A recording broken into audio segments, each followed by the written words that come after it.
Welcome to Dad's Fathers TV Network. Today I'm your host. Versus behind the camera, I'm in front of the camera. You can call me Michael Mike, Arthur Mike, Mike the Mediator, as long as you got Mike in there. But today I have a very interesting show. It's going to be not so much of an interview, but a gathering of the mind. We've been trying to get this meeting together for 6 months, 6 years, or whatever long, but it's been a while. This is Miss Brooks. Did I say it right? Yes. Brookie. Brooke. Just Brooke. That's Brooke. And tell them exactly who you are and what your organization is all about. My name is Melody Brooke, and I'm a marriage and family therapist, and I'm an author and a speaker. And one of the things I like to speak about is men's rights and men in general, and the problem that so many women have with understanding how sensitive men are.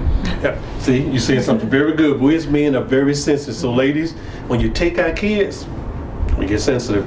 But what we're going to do, we're going to have a fun show today, but we're also going to cover some core, because we don't talk about, you did a little movie, you have your book, I have my book, I'm going to have to grab one during the break, and we're basically going to encourage my 1 million men, and she has a similar mission of Getting 1 million mothers involved. to support us men. So if my mathematics is correct, that's 2 million families that we're going to look to impact in 2016. How are we going to do it? Come back. We're going to tell you all the good details about our mission in 2016, where it specifically has to have to domestic violence, helping families, men and women. You're watching Dad's Fathers TV Network. This is Mike. We'll be back in just a moment. Being from a family of entrepreneurs, I fully understand all of the IRS tax problems that we have. Thank you for checking out the clip. McDaniel Consulting is going to show you how to deal with your IRS tax problems. Sarita is experienced in working with a wide range of clients. The profile of a typical McDaniel Consulting runs the gamut from a micro entrepreneur earning up to $100,000 to a family-operated company with revenues up to $75 million. Clients that want individual attention and a meticulous end product work best with McDaniel Consulting. Aside from business plan writing, Sarita has guided the company to being a prime contractor that provides small business consulting to DBEs through Texas Department of Transportation. Prior to launching McDaniel Consulting, Sarita V. McDaniel enjoyed a career as a senior international tax compensation consultant with a then $16.9 billion global firm, Ernst & Young. She earned both Master of Business Administration and Bachelor of Business Administration from Temple University in Philadelphia.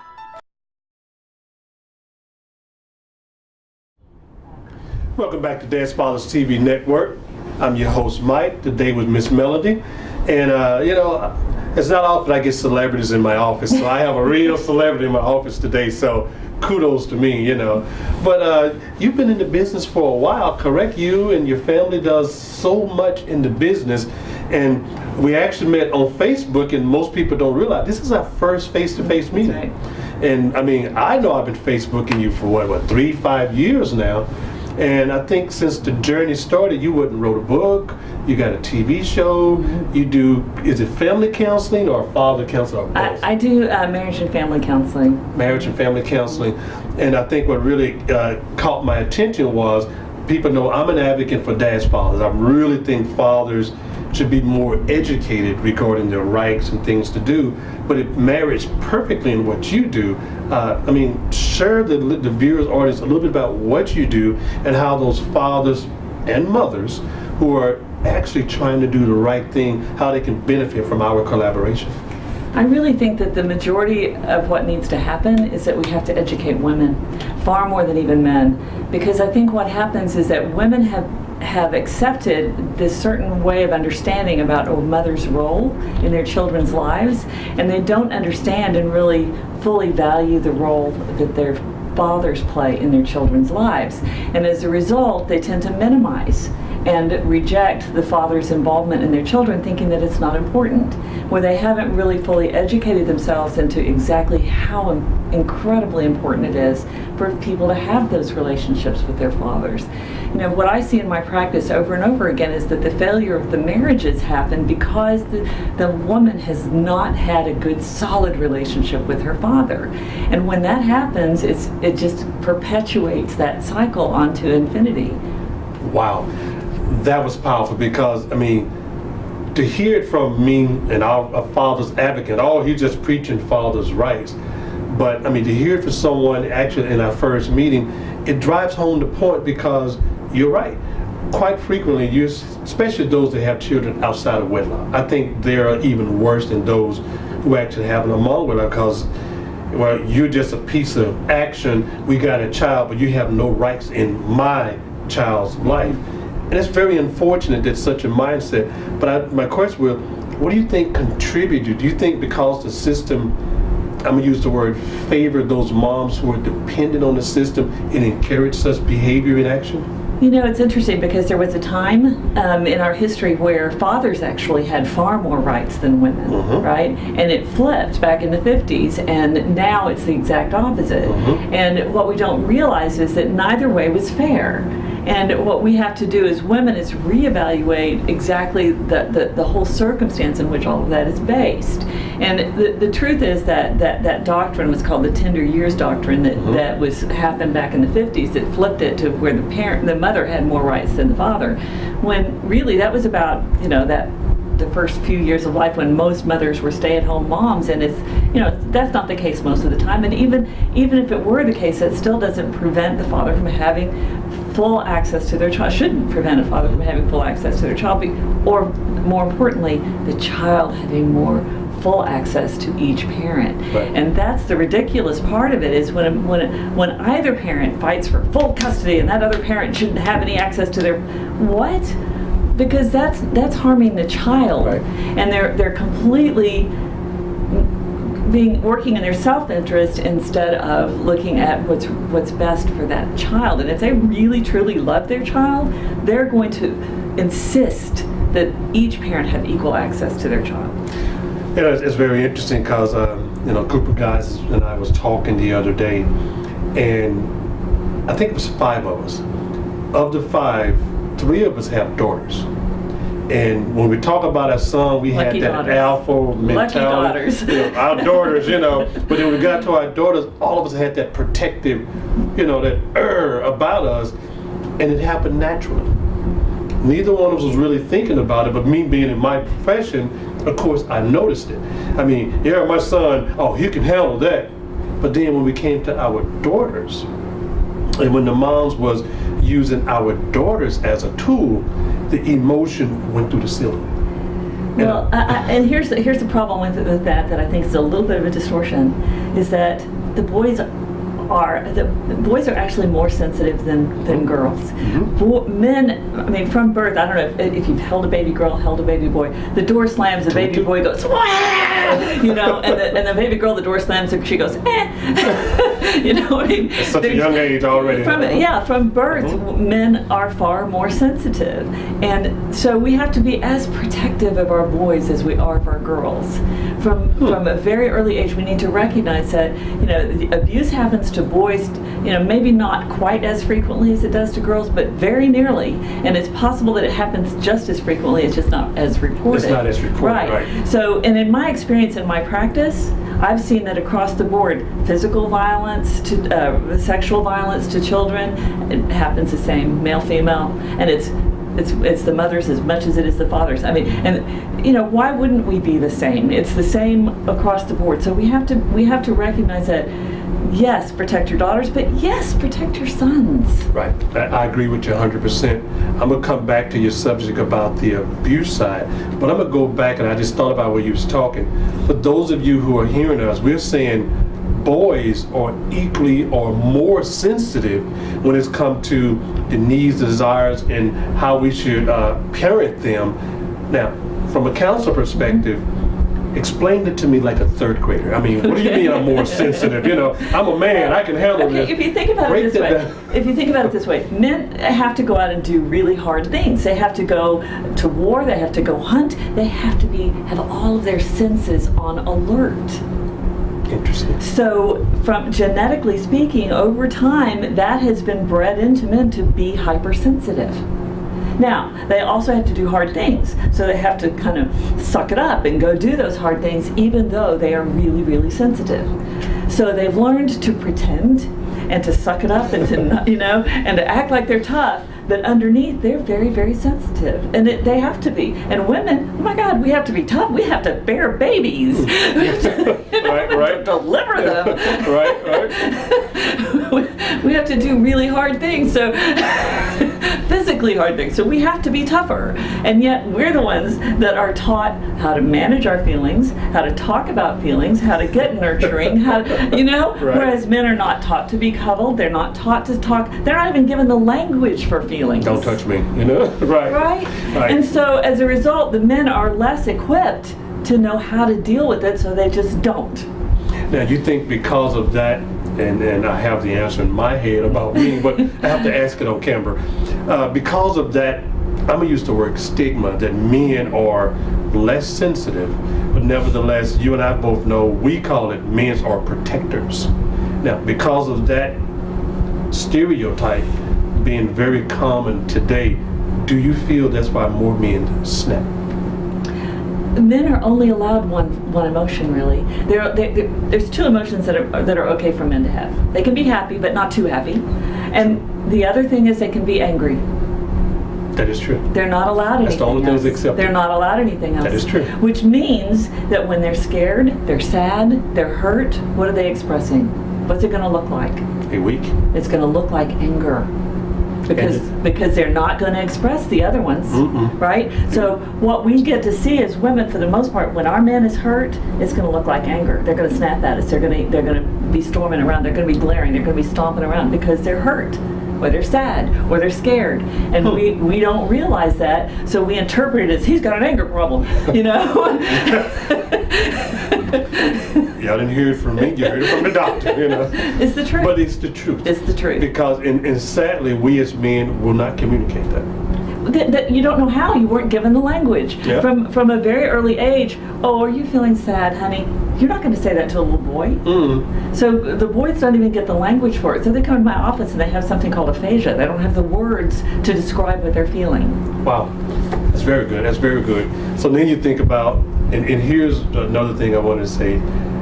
The guys, we're there, we're working hard, trying to provide for our new family. We get this paycheck. I put in 80 hours for $80. Then I come home, the new wife,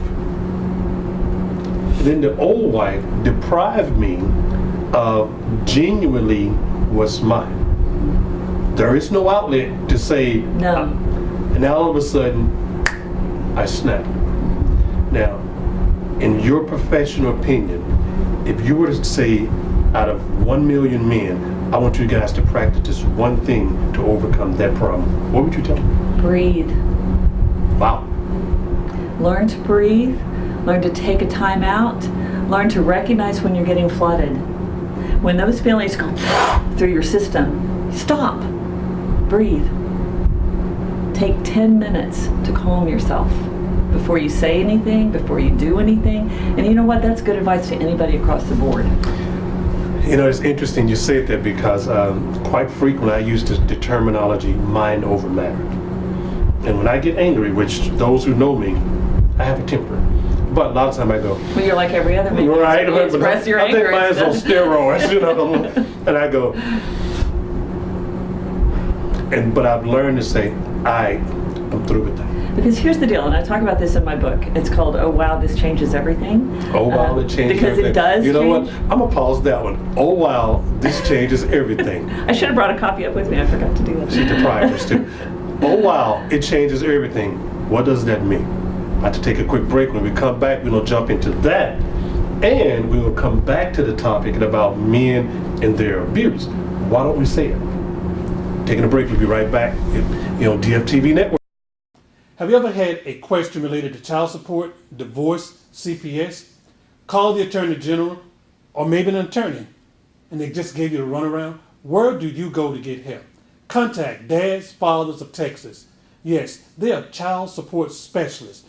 Dads, Fathers of Texas can answer your question, help file paperwork, and help find a family law attorney. Dads, Fathers of Texas, making child support simple. Welcome back to Dad's Fathers TV Network. I'm your host, Mike, here today with Miss Melody, the author, the producer, the counselor, the professor. I got some other names I got to come back to. But you can see, we are in a very needed conversation, I'm going to put it that way. And before we went to break, we said, oh wow, that changes everything. You know, I got to master that one. Now, exactly what does, oh wow, that changes everything, and how did you can that phrase? Well, it's interesting because I was struggling with what to call the book, and I was talking to a friend of mine, and she said, well, so what do people say when they read your book? And I said, well, they usually just, they'll read it and just like, oh wow, this changes everything. And I was like, she goes, there's your title. There's your title. I was like, okay. That is too funny, but it's the truth. It totally does. And I will have people come in my office just ecstatic because of how much it's changed for them once they read the book, because it changes your whole understanding of how it is that we react to things the way we do, and why we react the way we do, and how we can choose something different. Right. So you brought a copy of it with you, right? I did. So this is, oh wow, this changes everything. That is nice. Huh. So, the viewing audience, give them a little bit about what's in the book, what's the purpose here's the of it. thing. All of us, because we're human beings, we have a brain, right? So our brain is like, this is a model of your brain. We have a brain stem, which is our survival reflex. It's where that fight, flight, freeze response it lives. It's called the reptilian brain, the first part of our brain to evolve in utero. Then we have our midbrain, which is the mammalian brain, a part of our brain that evolves second. It's what we have in common with mammals, why we love our pets so much, because they're just pure emotion, right? And then we have our new brain, which is where our rational, logical thought is. And what happens when we get any instance of a slight, perhaps maybe could be possibly threatened in any possible way, real or not, this old brain kicks into gear, sends chemical messages to the midbrain, our new brain shuts down, and we're flooded with emotions. Wow. And we have no ability to rationally talk about what we're feeling anymore. We just are vomiting up stuff that later on we go, well, I can't believe I said that. Wow. Right? Okay. Or and you're looking at your partner going, did she really say that? Right. Because it's coming from this old part of our brain that doesn't really even have words, let alone logical thought, and we aren't able to communicate in any kind of practical way. And so what my book does is help break down what it is that old brain is doing specifically, and how we can learn to calm that part of ourselves down and move into a different way of responding when we feel threatened. That allows for us to come out of what I call the cycle of egocentrism, because that's all about our own Cycle of what? egocentrism, which is our egos, right? Right. We're caught up in that moment of protecting ourselves, and we don't really even see this other person. Right. We're just worried about our own survival in this instant. Interesting. And so this is a way of moving out of that egocentric way that pushes people apart rather than together. And there is a way to move into taking those moments where there's an explosion and discovering what's underneath it, and moving into connection rather than disconnection. So you should pick up the book, because I was going to ask more questions about it, but I think there's a lot more that we can cover in 1 hour. Yes. But what I was going to say is, as those who are divorcing, or those of us who's dealing with the child support visitation exchange issue, which is about the same amount of emotions, how do you see, whoops, that changes everything. Wow, this changes oh wow, everything. I said, oh wow. This changes. Well, it's interesting because I've had attorneys read the book, Right. and they go, divorced parents need this book, because it allows them to see the things that are happening from a more compassionate place. So, okay, I'm a father, and fathers, this is for us. I drive 42 miles to pick up my child one way. I'm 15 minutes early after texting. I'm on my way. Then get confirmation of saying, okay, only to get there to discover they are not there. Or I'm met with something other than, here's your child. How can the practicalness in your book help that father not go off? Well, you're going to be hurt, you're going to be furious, you're going to feel scared, you're going to feel wronged because you are wronged. The only thing that it can do at that point is to help you settle yourself to where you can have a conversation with this person, because it doesn't do you any good to have both of your old brains going off on each other, right? Right. That's It's true. not going to do any good for you to come at her with all that anger that undoubtedly you have a right to feel. But it teaches you a way of communicating what's happening with you and to be able to listen to what's happening to them, because the odds are they've done that really because they're hurting and they're trying to hurt you back. They want you to feel what they're feeling. Exactly. Interesting, very interesting. So I encourage you guys to pick it up. I'm gonna get me a copy, because the one thing that we talked about that I said I was gonna come back to is the abuse. Yes. Because what I look at when it comes down to the abuse is, and I'm gonna hold it up so you guys who missed it can see it. What I want to come back to is, I tell guys quite often, we are abused emotionally way more than we are physically. But when it finally turned physical, it's because emotionally we have had enough. Now, with that, we have a project that we put together from my book called Victory Over Visitation. And I was talking to a few key decision makers in Dallas County that versus making more laws that incarcerate or lock fathers up for being emotional at a visitation exchange, why not issue citations in order both parents to a mediation or counseling or something, so that both can get out that anger. And I think that will minimize the number of family violence. You're the professional. What do you think about that? Well, I think the courts need to be out of the whole thing, to tell you the truth. I do too. But because I just think it needs to be clear cut, they 50-50, and there's no visitation. It's 50-50 parenting. That is true. So that, And our study have shown 50-50 is way more successful. and it's way better for the child. But the business of family I courts and understand child that. support. It's a multi-billion-dollar I think I saw it was industry. $35 billion Yeah.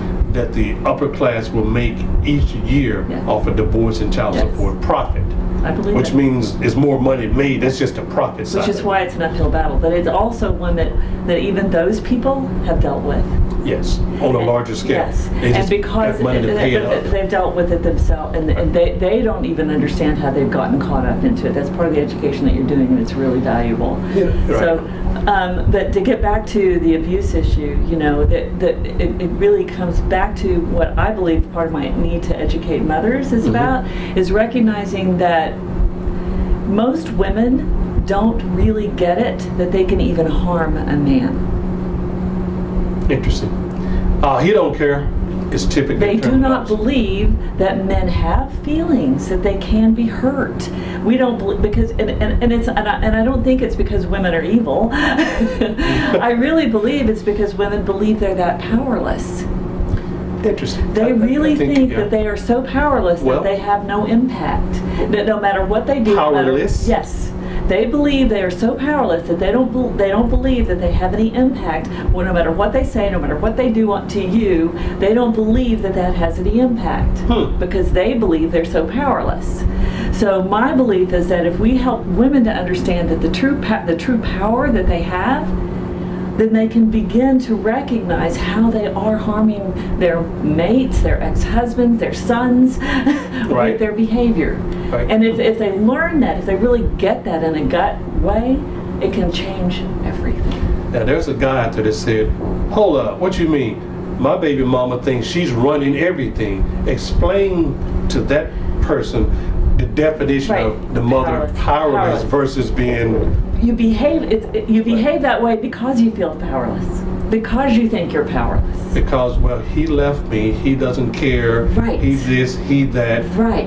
versus saying, They see themselves as the victim, and they're powerless, and they have no control, You did and they this to feel me. trapped, and and as a result, they don't feel they have any power, so they're trying to exert what little power they feel they do have in the areas that they can.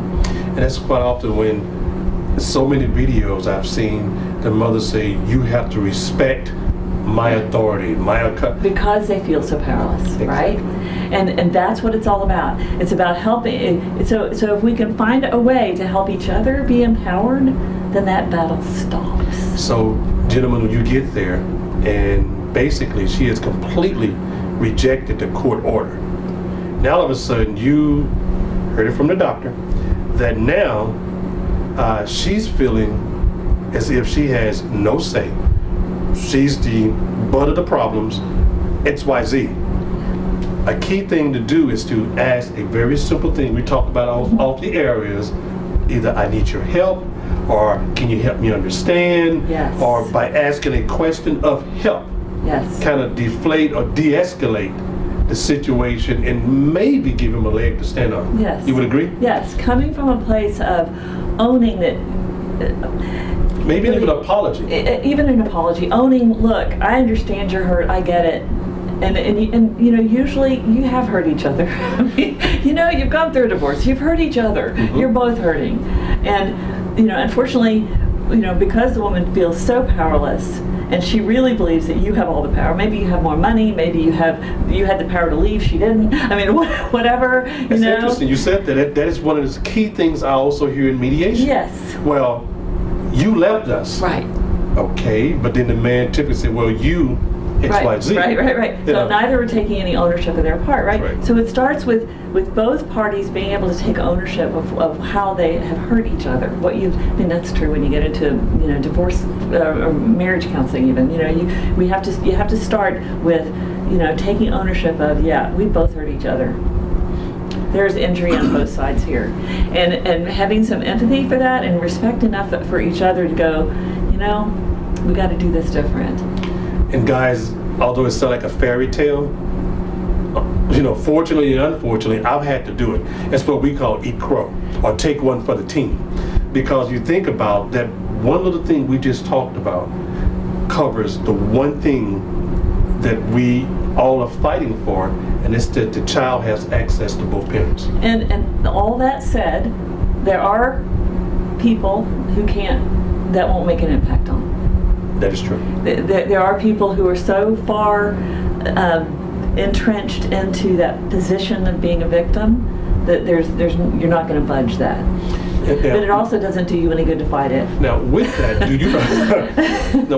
do you feel at that point, and I know it's not a one size fit all, but as we started out, the one thing I'm looking for is to help overcome the number of family violence both ways. And once, guys, and I keep coming back to you because no matter what society say, we are the head of the household via blended family or within the household, period. And if you think something differently, then check your manhood. But it's our responsibility to find a solution. If you go up and you realize, okay, she's really not going to receive my apology, she really thinks she's so entrenched that what do you suggest he do next? I know what I suggest. I say you start the process. Because at the end of the day, if she's not going to change, you have to help her change. And sometimes that takes pen to paper. Not these, but pen to paper. Pen to paper. But you know, sometimes there really is nothing you can do. Nothing. And at that point, you just have to realize what your choices are. And one of the things that I've learned, really more and more intimately in the last 6 months, is that the definition of upset is when we feel like we cannot control. Interesting. You know, and the truth is, when you have an ex who is not budging, there's nothing you can do with them. No matter how soft you approach them, no matter how kindly you work with them, how much you're trying to negotiate with them, they're not going to budge because they're so hurt, they're so angry, and they're never going to get off of it. I mean, in women, they hold grudges for a long time. They really do. You know? You know, and sad part about it, guys, once you realize that that's a battle you cannot or will not win, accept it. You have to accept it, because if you don't, you're only hurting yourself and your child, and you're making things worse. But if you do see, hey, that's a possibility, when we come back, we're going to share some good suggestions, ideas, or what you can do if you finally get past that hurdle, over that wall, around that anger, through that vindictiveness, and you finally get to the human side.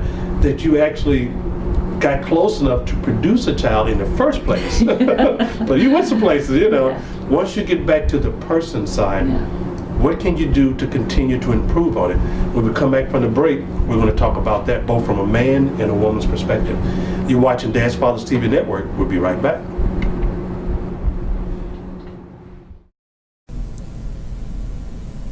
Walking into a fantastic clean office.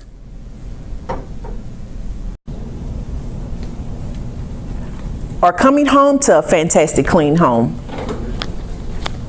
Hi, my name is LaMonica, CEO and founder of Fantastic Four Cleaning Services, providing fantastic services for you because that's what we aim to do.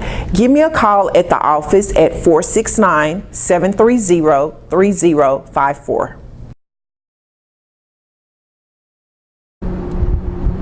Welcome back to Dads Fathers TV Network. I'm your host, Mike, here today with Miss Melody. And you know, we covered a lot of territory in the last 45 minutes, but it's something I think we should do more often because sadly, well, myself personally, I've been in the trenches a few times, twice, and I know how difficult it is for men to swallow that. You know, me, a perfect example, I drove 42 miles and I had to borrow the money to get there on gas.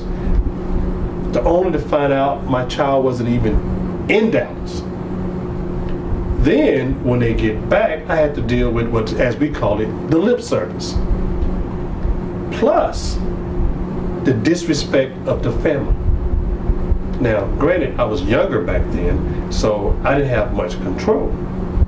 But fortunately, as we get older, we're supposed to get wiser.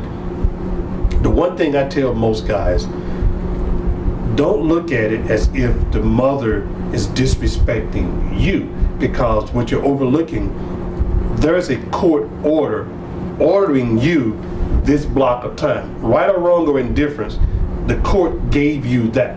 So don't say, oh man, she disrespected me. No, she violated a court order. So now it's not personal. Right. It's a violation of a court order, which is the state of Texas. Like any other contract, prove it. Document the violation.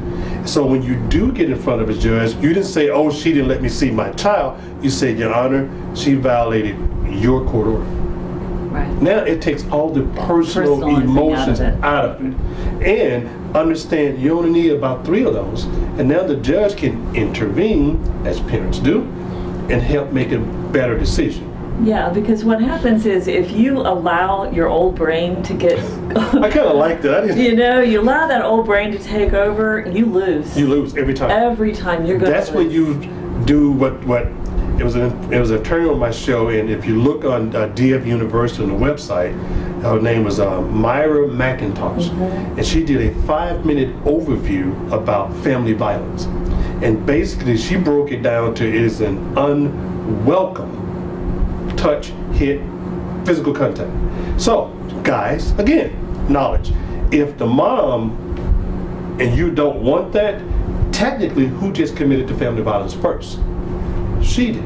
So, again, taking one for the team, not to lock her up, but to kind of balance the field that, look, you broke all these rules, I can do this, but since she's already feel powerless, let us and use it as a means of educating, in my opinion, because unfortunately some people don't understand the calmness and reason. You have to put something else in between there, and sadly, it's the courts. It is very, very difficult to keep yourself calm when you're in the face of a direct attack. Yep. It really is, and I will validate that. But the best thing that you can do for yourself and for your family, for your children, is to learn how to calm yourself down. Learning That is to true. calm yourself down, and it's to me, it's not so much about mind over matter as it is breath over emotions. Because it's true, because when we get angry, we do hold our You breath. know, we hold our breath, and that's adrenaline. Right, and then you've lost it. So you have to learn to take those deep breaths, back away, take time outs, take 10. You know, just disengage yourself from the situation until you can get calm, because it's just going to make it worse if you keep engaging when you're both upset. Right. So when you feel that your partner or your ex-partner is starting to escalate, you see that happening, you know, take a deep breath yourself, because you know you're about to escalate too. Right. If you don't, because it's sort of contagious. It's highly contagious. That's why I tell the guys, if they put their hand up, all right, you know what, forget that, because almost kind of like a It's symbol a of universal retreat. sign of surrender. Surrender. Yeah. And most guys, that's very difficult. Yeah. But it's better than going to jail. But to keep that on a more human place, it's like it's just to settle down, Mm-hmm. just to settle down, and to realize that all of us have to do that all the time, every day anyway. And so if we can start to practice that in our daily lives, Right. you know, then when it happens, and this is the other thing, learn to keep yourself calm all the time. Right, practice makes perfect. Yeah, because for one thing, you know, if we are learning to stay mindful and to stay calm on a daily basis, if we do those things to help ourselves stay calm regularly, when those really negative things happen, they're less likely to take us as far. Right, that's true. So now what we're going to do is reverse it. Now, gentlemen, you show up. Now, mothers, she's going to instruct you before you get to the point of being less than co-parenting. I'm going to use that word. How's that? What suggestion for the mothers who's out there who are both doing the violations, causing the headache, feeling powerless, before the father even get there? Here's some things you should know. What are those? Wow, that's a tall order. She said it, so I'm going to listen now.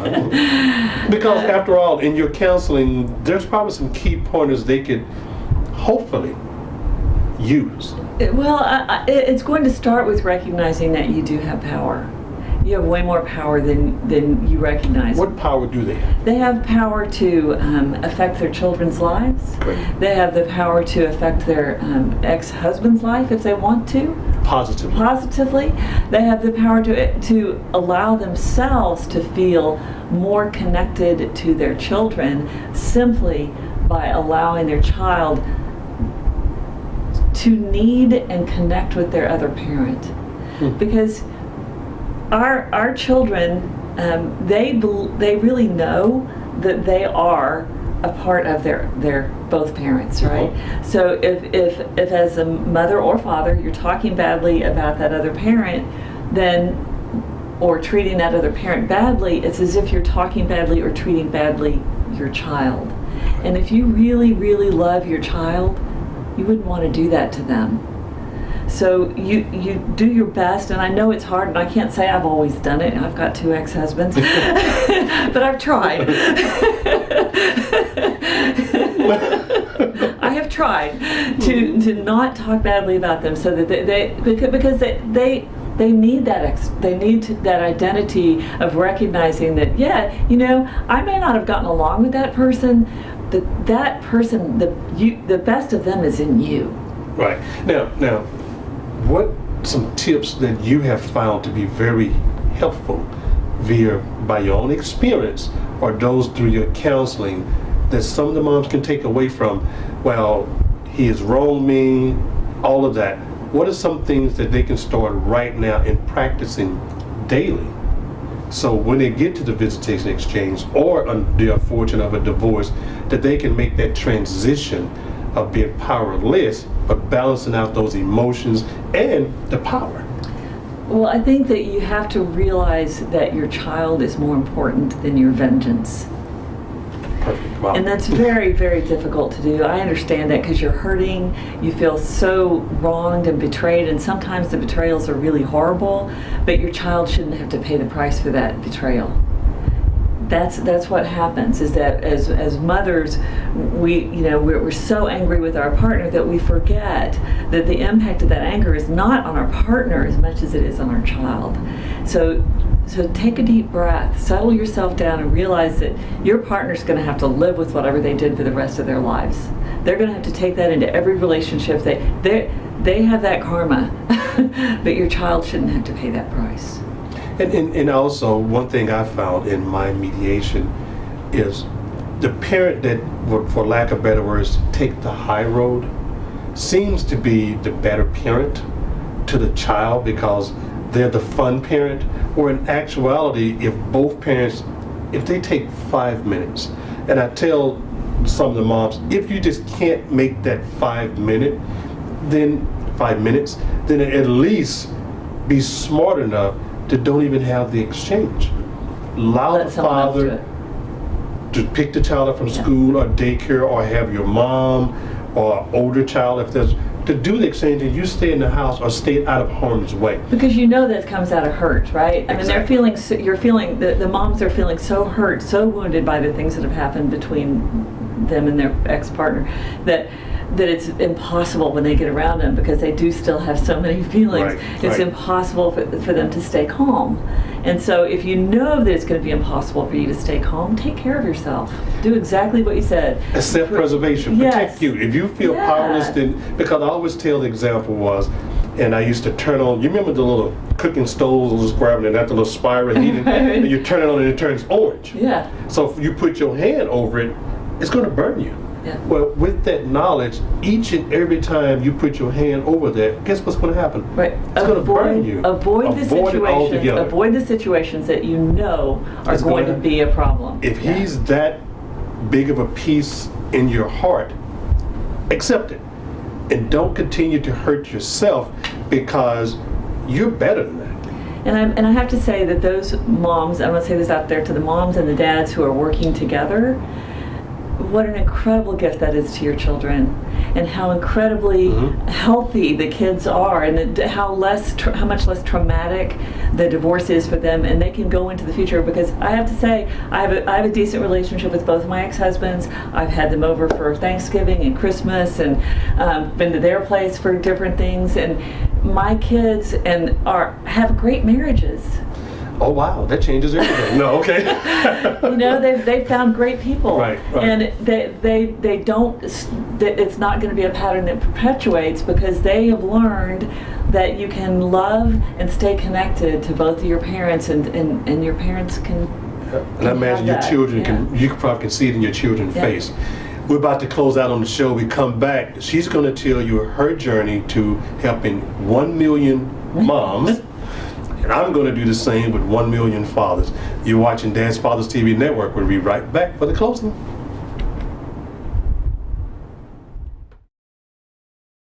Have you ever had a question related to child support, divorce, CPS? Call the Attorney General, or maybe an attorney, and they just gave you a runaround? Where do you go to get help? Contact Dad's Fathers of Texas. Yes, they are child support specialists.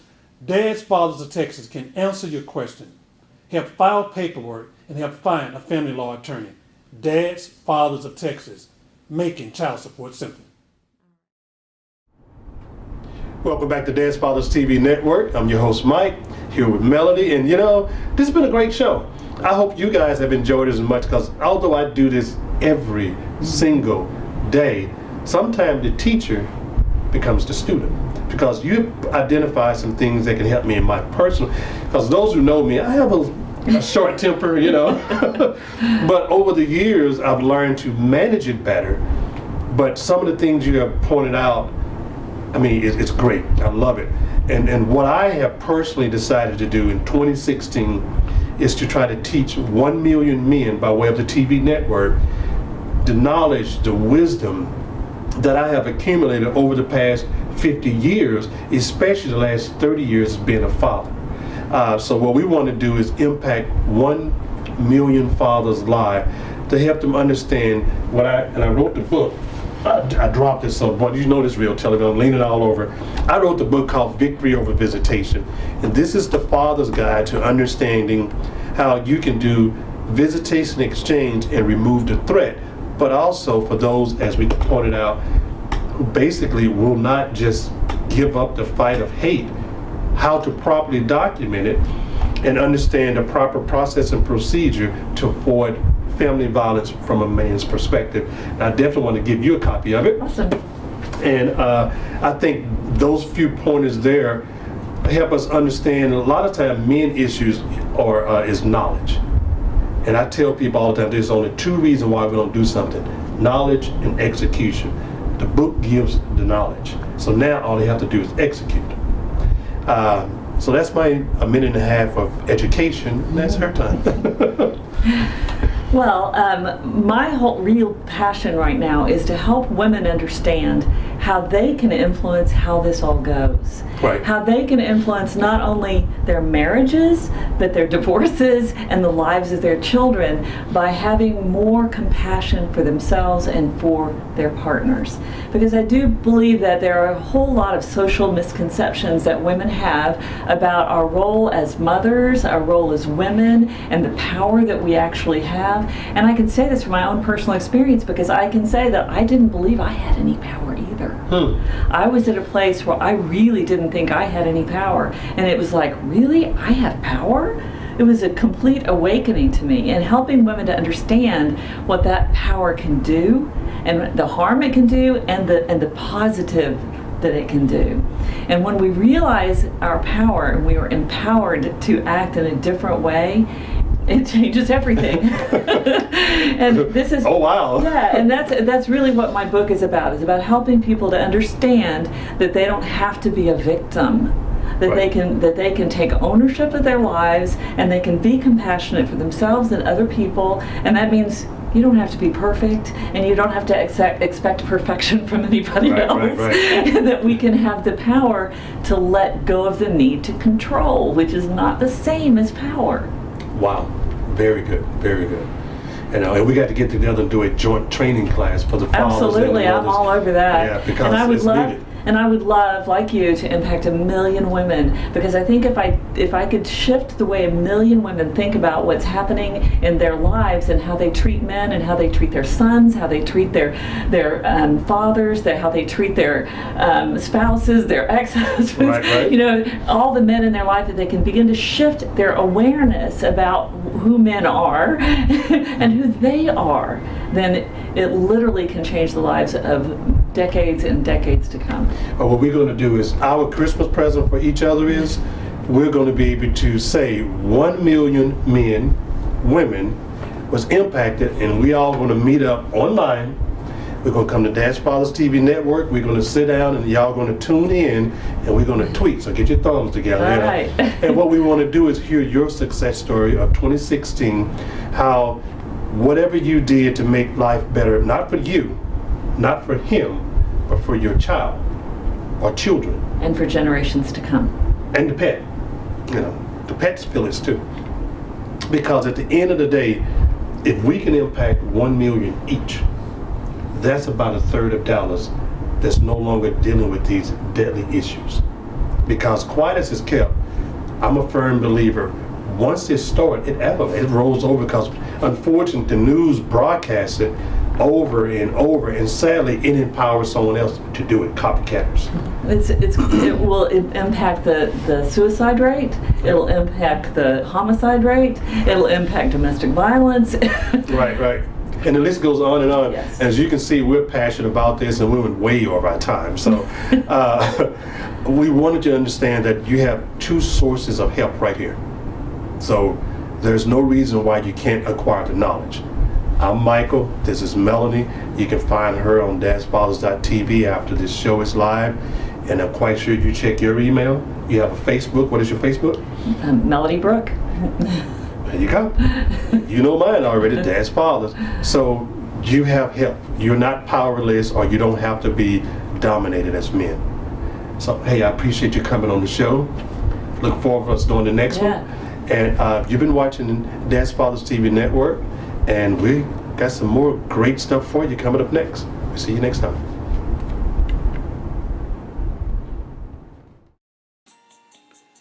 Family violence. How can we stop family violence?